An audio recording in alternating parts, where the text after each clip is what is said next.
हमारी तरफ से आप सभी को प्रणाम। प्रणाम। मेरा नाम वीना। मेरा नाम सीमा। हम आप लोगों का आज प्यारा सा विवाह गीत सुनाने जा रहे हैं। बहुत ही प्यारा सा सीता माता पर और भगवान राम पर है।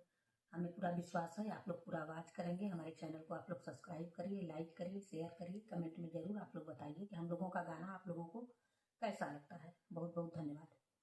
कहवा जे उपजला याग्र से चांदन, कहवा जे उपजला याग्र से चांदन, अरे कहवा जे पाना पुराण रे लालना, अरे कहवा जे पाना पुराण रे लालना, कहवा जे जनमानी बेटी शीतल दे, कहवा जे जनमानी बेटी शीतल दे, अरे कहवा जनम श्री राम रे लालना, अरे कहवा जनम श्री राम रे लालना,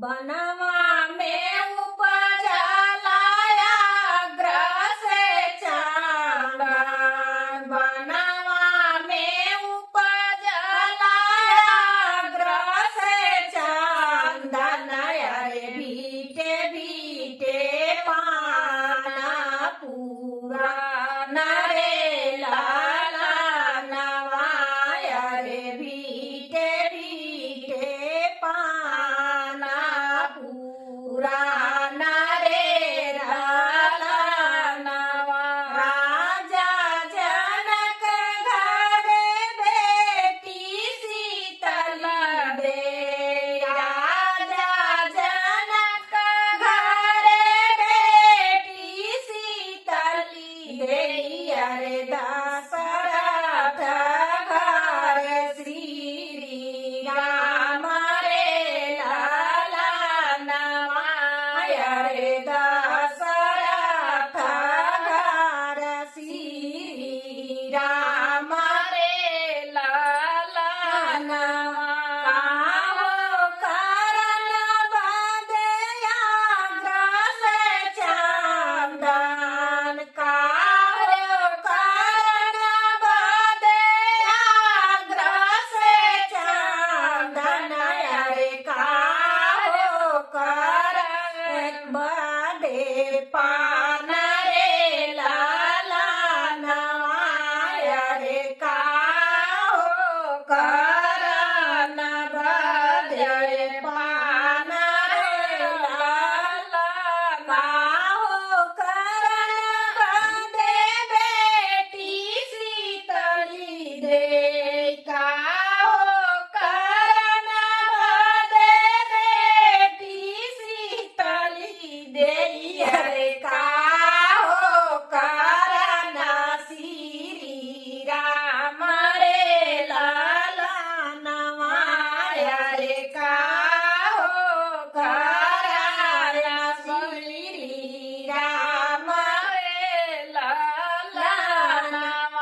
पूरा वॉच करिए आप लोग, अनुरोध है आप लोगों से, पूरा वॉच करिए। धन्यवाद।